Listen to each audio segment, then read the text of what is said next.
Class 9 उम्मीद करती हूँ आप सब खैरियत से होंगे। आज हम रिव्यू एक्सरसाइज 2 का क्वेश्चन नंबर 3 फर्दर सॉल्व करेंगे। क्वेश्चन नंबर 3 का पार्ट 1 और पार्ट 2 हम पिछली वीडियो में कर चुके हैं। अगर आपने वो वीडियो नहीं देखी तो इस वीडियो के डिस्क्रिप्शन में मैंने उसका लिंक दिया है, आप जाके सबसे पहले वो वीडियो देखें। तो क्वेश्चन नंबर 3 का पार्ट 3 और 4 आज की वीडियो में हम सॉल्व करने जा रहे हैं। इसका कॉन्सेप्ट समझने के लिए आप एक्सरसाइज 2.4 की वीडियो देखें। आप सर्च बार में जाइए और exercise 2.4 by class 9 exercise 2.4 by analysis studies, आप ये सर्च करिए और आपका कंटेंट सामने आ जाएगा। आपने पहले एक्सरसाइज 2.4 में जो लॉस मैंने बताए थे, जो कॉन्सेप्ट्स मैंने बताए थे वीडियो स्टार्ट करने से पहले, उन कॉन्सेप्ट्स को समझिए। देन आप इन क्वेश्चंस को भी सॉल्व करने के लिए आप क्वेश्चन नंबर एबल होंगे कि क्वेश्चन नंबर 3 का पार्ट 3 और 4 आप सॉल्व कर सके। तो क्वेश्चन नंबर 3 का पार्ट 3 की तरफ बढ़ते हैं।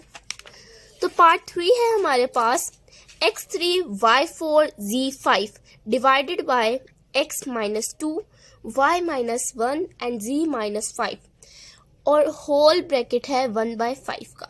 यानी ये उन्होंने क्या किया हुआ है, एक हमारे पास रेडिकल की फॉर्म होती है, ठीक है। रेडिकल में जैसे अगर हमारे पास यही चीज सारे ये जो आपका ये सारे अंदर वेरिएबल्स हैं, ये अगर रेडिकल की फॉर्म में लिखे होते हैं तो उधर आता 5 ऐसे। इन्होंने क्या किया है, एक रेडिकल फॉर्म के क्वेश्चन को एक्सपोनेंट की फॉर्म में चेंज करके दिया है। तो हम इसको सॉल्व करते हैं। सबसे पहला जो कंसेप्ट हमारा अप्लाई होगा वो होगा कि हम जो नीचे सेम वेरिएबल्स हैं उनको ऊपर वाले सेम वेरिएबल्स के साथ माइनस प्लस करवाएं। जब मैं आपको माइनस प्लस करवाएंगे तो सॉल्व हो जाएगा। आपको पता है कोई भी चीज नीचे से ऊपर आए तो उसका साइन चेंज हो जाता है। जैसे x³ डिवाइडेड बाय x², हमारे पास क्या है x³ डिवाइडेड बाय x², लेकिन जो है x³ डिवाइड बाय x², लेकिन x और x आप देख रहे हैं कि ये दोनों वेरिएबल सेम है, बस इनके एक्सपोनेंट्स डिफरेंट है। एक्सपोनेंट्स डिफरेंट है तो हम इसको नीचे वाले x - 2 को ऊपर ले आएंगे और इससे प्लस माइनस करवा लेंगे। नीचे -2 है यानी माइनस हो रहा है तो ऊपर जाके प्लस में चेंज हो जाएगा, तो ये +2 हो जाएगा।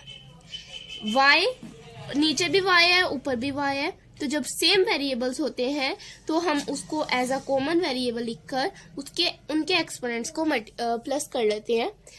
जरा इसका कंसेप्ट समझ लेते हैं। y प्लस हमारे पास सपोज कर ले y मल्टीप्लाई बाय y है, यह हमारे पास 2 है, यहाँ हमारे पास 3 है। हमने मल्टीप्लिकेटिव लॉ में पढ़ा था, लॉ ऑफ मल्टीप्लिकेशन जब हम कर रहे थे हमने पढ़ा था, if 2 variables are same then their exponent will be plus if they are multiplying with each other. अगर ये दोनों मल्टीप्लाई हो रहे हैं तो इनके एक्सपोनेंट्स आपस में एड अप हो जाएंगे, ऐड या माइनस हो सब्ट्रैक्ट हो जाएंगे। अगर ऊपर से नीचे आएंगे तो अगर नीचे पॉजिटिव है तो ऊपर आके सब्ट्रैक्ट हो जाएंगे, नीचे नेगेटिव है तो ऊपर आके ऐड हो जाएंगे। जैसे यहाँ पर अगर हम करें तो कॉमन हम y लिख लेंगे, दोनों के पास y है तो एक y लिख लेंगे और 2 + 3 कर लेंगे, तो हमारे पास आंसर क्या आएगा y5। एक और एग्जाम्पल से इस क्वेश्चन को समझते हैं। y² डिवाइडेड बाय y³ मैंने लिखा। अब यहाँ पर हमारे पास y³ पॉजिटिव है, हमने इसको सिंप्लीफाई करना है तो y एज अ कॉमन हम लिख लेंगे, या फिर आप y ऊपर ये डिवाइड हो रहा है ऊपर जाके मल्टीप्लाई, तो मल्टीप्लाई बाय y, ये क्यूब में था नीचे पॉजिटिव क्यूब है तो ऊपर आके -³ हो जाएगा, नेगेटिव क्यूब हो जाएगा। I hope you are understanding my talk. यहाँ पर हमारे पास y2 मल्टीप्लाई होगा y - 3 से। अब आप देखें कि ये दोनों सेम वेरिएबल है, इनके एक्सपोनेंट्स आपस में ऐड हो जाएंगे। आप कहेंगे कि आप मैम आपने कहा था कि सब्ट्रैक्ट हो सकते हैं, ऐड हो सकते हैं, तो अगर माइनस हो तो प्लस माइनस होके वो माइनस में ही कन्वर्ट हो जाता है। जैसे ये 2 प्लस ऐड होंगे, जैसा कि हमने लॉ में पढ़ा, ये -3 एज इट इज आ जाएगा। प्लस माइनस प्लस इस वाले से मल्टीप्लाई होगा तो प्लस माइनस माइनस होता है। तो हमारे पास अल्टीमेटली क्या आ जाएगा, y2 - 3 is equal to y -1। अगर पॉजिटिव 1 आता तो हम लिखते ना, लेकिन नेगेटिव 1 है तो हम लिखेंगे। आई होप यू अंडरस्टैंड। हमने क्लियरली इस लॉ को समझ लिया जो यहाँ इस क्वेश्चन 3 में अप्लाई हो रहा था, जो हमने डिटेल में टू एग्जाम्पल से समझा है।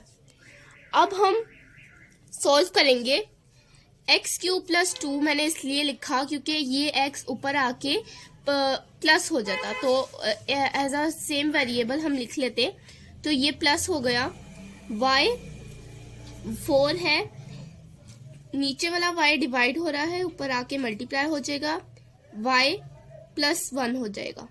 ये -1 है, यहाँ +1 हो जाएगा।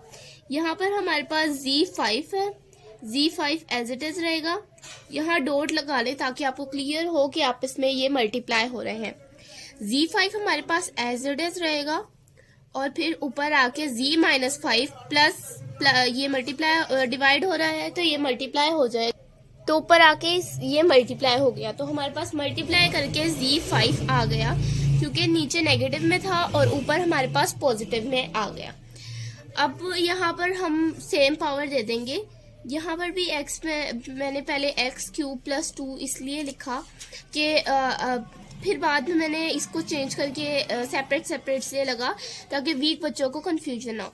x आप ऐसे भी लिख सकते हैं, बल्कि हम इसको रिमूव करके वैसे ही लिख लेते हैं जैसे हमने बाकी सारे लिखे हैं। तो x³ है, ऊपर हमारे पास x³ था, नीचे वाला डिवाइड हो रहा था, ऊपर आके मल्टीप्लाई हुआ, और x -2 था, x +2 हो गया। ठीक है, अब आप अकॉर्डिंग टू लॉस हम इसको जो है मल्टीप्लाई करवा लेंगे। इसको मल्टीप्लाई करवा के आप लॉज ऑफ एक्सपोनेंट्स अप्लाई करेंगे। लॉज ऑफ एक्सपोनेंट्स जो हमारे थे कि क्या हमने करना है कि जो सेम वेरिएबल हैं उनको एज अ कॉमन वेरिएबल लिख देना है और उनके एक्सपोनेंट्स को आपस में ऐड कर देना है। Dot as it is y4 + 1 हो जाएगा, डॉट z5 + 5 हो जाएगा। यहाँ तक आपको समझ आ गई। नीचे x3 + 2 करेंगे तो x5 डॉट 4 यहाँ 1/5 की पावर आपने लगाना नहीं भूलनी। ठीक है, यहाँ x5 डॉट y4 में प्लस करेंगे 1 तो 5 डॉट z में 5 + 5 करेंगे तो 10 1/5।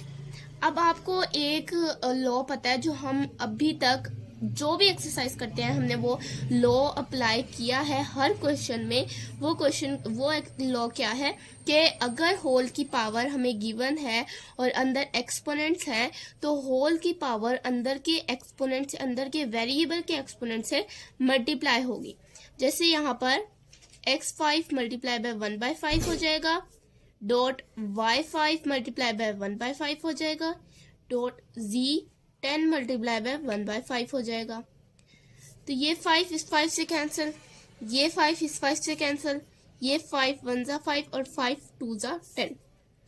अब हमारे पास क्या बचा, x dot y dot z और 2। ठीक है, तो ये डॉट है यानी ये मल्टीप्लाई हो रहे हैं, तो हम इसको एज अ होल कैसे लिख सकते हैं, x y z square answer. इतना इजी सा क्वेश्चन था। अगर आपने एक्सरसाइज 2.4 देखी मैंने उसमें जो कॉन्सेप्ट्स बताए अगर आपने वो समझा है तो ये क्वेश्चन आपके लिए बहुत इजी है। क्वेश्चन नंबर 4 की तरफ बढ़ते हैं। पार्ट 4 की तरफ बढ़ते हैं। तो पार्ट 4 है हमारे पास 32x - 6 y - 4 और z। होल की पावर 2/5 है, डिवाइडेड बाय 625 x4 y 7 - 4। अब हमने क्या करना है, जो कट हो रही है वैल्यूज उन्हें कट कर लेना है, और जो सेम है जैसे हमने ऊपर किया कि जो सेम वेरिएबल से उनको हमने ऊपर ला के प्लस माइनस कर दिया, ऐसे ही जो यहाँ पर सेम है, जैसे यहाँ एक्स सेम है, वाई वाई और जी, तो उनको आपस में हमने प्लस माइनस कर देना है। क्वेश्चन सॉल्व करेंगे तो आपको और क्लियर हो जाएगा। तो 32x6 y -4 z के पावर होल की पावर 2/5 है, divided by 625 x4 y z -4। अब सबसे पहले हमारा जो पहला स्टेप होगा वो कटिंग का होगा। कैसे? 32x, सबसे पहले हम वेरिएबल्स जो सेम है वो ऊपर नीचे कर देते हैं, जैसे हम करते आए हैं।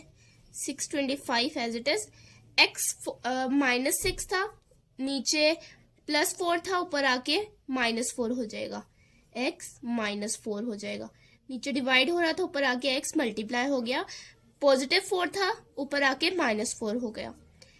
डॉट y -4 है, नीचे वाला डिवाइड हो रहा था, मल्टीप्लाई हो गया, y +1 था, कोई साइन यानी +1 है, तो ऊपर जाके -1 हो गया।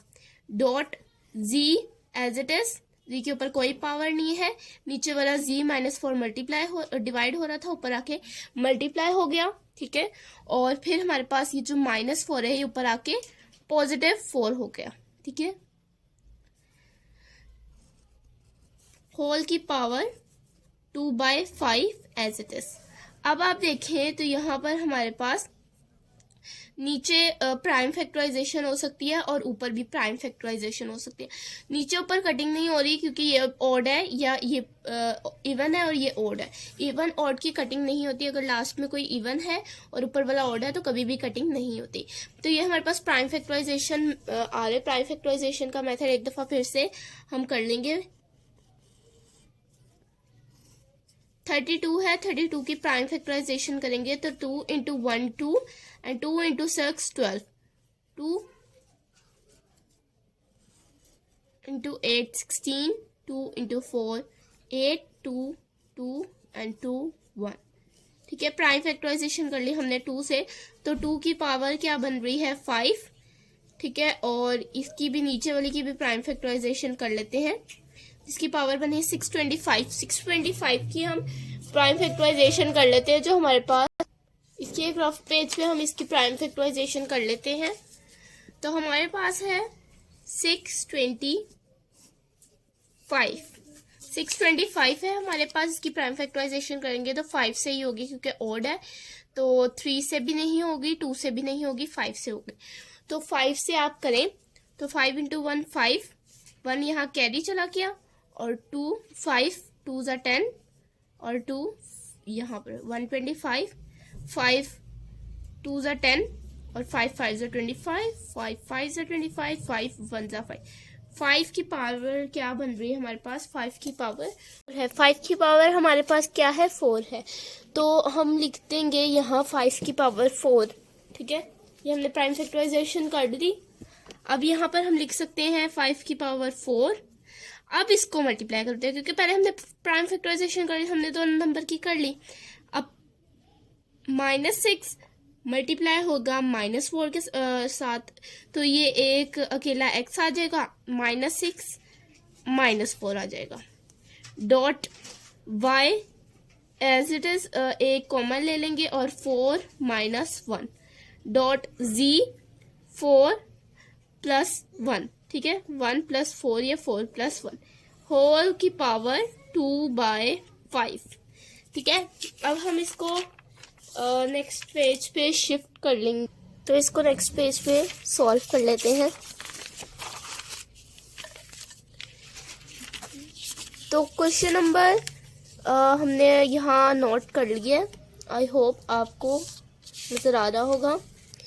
तो हमारे पास क्या है 2x - 6 -4 dot y -4 -1 dot z 1 + 4 whole की power 2/5 divided by 5 to the power 4। तो मैंने एज इट इज वो वाला क्वेश्चन जो पीछे लिखा हुआ था वो नोट कर लिया है। तो हम इसको फर्दर सॉल्व करेंगे। 2 की पावर 5 एज इट इज, -6 जब -4 में हम ऐड करेंगे तो ऐड हो जाएगा, क्योंकि माइनस माइनस प्लस होता है तो -10 आ जाएगा डॉट y। -4 को जब हम -1 से ऐड करेंगे तो माइनस माइनस प्लस होता है तो 4 + 1 5 -5 आ जाएगा। z 1 + 4 करेंगे तो डॉट z 5 आ जाएगा, divided by 5 to the power 4 and whole to the power 2 by 5। ठीक है, अब नेक्स्ट सॉल्व करेंगे, इसको फर्दर सॉल्व करेंगे तो 2 5। अब हम लॉज ऑफ एक्सपोनेंट अप्लाई करते हुए जो होल की पावर है उसको ईच वेरिएबल या कांस्टेंट जो भी अंदर हमारे पास है कोफिशिएंट है उसके एक्सपोनेंट से मल्टीप्लाई, सिंपली हमने अंदर जो भी वैल्यू मौजूद है उनके एक्सपोनेंट से होल की पावर को मल्टीप्लाई करना है। 5 भी एक्सपोनेंट है तो इसके साथ भी 2/5 मल्टीप्लाई होगा। x -10 भी एक्सपोनेंट है तो इसके साथ भी 2/5 मल्टीप्लाई होगा। -5 भी एक्सपोनेंट है तो इसके साथ भी 2/5 मल्टीप्लाई होगा। z5 भी ये भी 5 एक्सपोनेंट है तो इसके साथ भी 2/5 मल्टीप्लाई होगा। ठीक है, और 4 ये भी एक्सपोनेंट है तो इसके साथ भी 2/5 मल्टीप्लाई हो जाएगा। तो हमारे पास क्या आ गया, अब अल्टीमेटली हमारे पास ये हमने इसको इससे कैंसिल आउट कर दिया, इसको 5 1 जा 5 और 5 2 जा 10, 5 1 जा 5 और 5 1 जा 5, 5 1 जा 5 और 5 1 जा 5। तो यानी हमने कटिंग कर दी बेसिकली। तो हमारे पास क्या आया ऊपर, 2 to the power 2 multiply by x। ठीक है, और -2 जब इससे मल्टीप्लाई होगा, -2 जब 2 से मल्टीप्लाई होगा तो -4 आ जाएगा। y -1 जब 2 से मल्टीप्लाई होगा तो -2 आ जाएगा। z जब 2 1 से मल्टीप्लाई होगा, ठीक है, तो हम 2 को 1 से मल्टीप्लाई करवाएंगे तो हमारे पास क्या आ जाएगा 2 डिवाइडेड बाय। अब आप कहेंगे, अब आप सोचें जरा, यहाँ पर एक कंडीशन अप्लाई हो रही है, ये कटिंग नहीं हो रही है, ये एलसीएम हम ले सकते हैं, लेकिन हम इसका एलसीएम नहीं लेंगे क्योंकि जब इवेल्युएट का क्वेश्चन आता है तब हम एलसीएम लेते हैं। जब सिंप्लीफाई का क्वेश्चन आए तब हम एलसीएम नहीं लेते, उसको सिंप्लीफाई करते हैं, मल्टीप्लाई करवाते हैं। हाँ, अगर नंबर्स की बात होती है तब हम एलसीएम लेते हैं सिंप्लीफाई में भी, लेकिन जब इवेल्युएट का क्वेश्चन आता है और उसमें एक्सपोनेंट की ऐसी फॉर्म आ जाए जो कटिंग नहीं हो सकती जिनकी, तो उस बेस पे हम एलसीएम लेते हैं। तो 4 को इसको सिंप्लीफाई वाला क्वेश्चन है तो एलसीएम नहीं लेंगे। 4 को 2 से मल्टीप्लाई करवाएंगे तो 8 आ जाएगा। 5 एज इट इज तो 5 एज इट इज, ठीक है, 8/5 आ जाएगा। इसको मैं छोटा करके लिख लेती हूँ, 8/5 आ जाएगा, 8/5। ठीक है, अब इसको फर्दर सॉल्व करेंगे तो अब हमारे पास क्या है, 2 to the power 2 x -4 y -2 z 2। अब 5 8/5 है। अब हम इसको ना सिंप्लीफाई कर लेंगे ताकि हमारा 8/5 अगर हम देखें तो सिंप्लीफाई हो रहा है, क्योंकि अगर हम 5 को उसकी पावर दे दें 5/5 और डॉट कर दे 5 8/5 कर दें। देखिए 8 को ऐसे हम 5 तो हमने इधर ले लिया तो हम यहाँ क्या ले लेंगे 3/5। अब मेरी बात सुने, यहाँ पर अगर आप देखें तो 5 मैंने क्या लिखा है 5/5 डॉट 5 3/5। तो जब हम इसको लॉज ऑफ एक्सपोनेंट अप्लाई करेंगे तो ये 5 कॉमन आ जाएगा, 5 + 3 हो जाएगा, 5 + 3 डिवाइडेड बाय 5 कॉमन है, एलसीएम नहीं लेंगे तो ऐसे, तो ये क्या हो जाएगा 5 8/5। तो वही फॉर्म आ जाएगी, बस मैंने लॉज ऑफ एक्सपोनेंट से अप्लाई करने वाले से पहले जो फॉर्म थी, यानी लॉज ऑफ एक्सपोनेंट अप्लाई करने से पहले जो फॉर्म थी उसमें मैंने इसको चेंज कर दिया है। आई होप आपके सारे डाउट क्लियर है।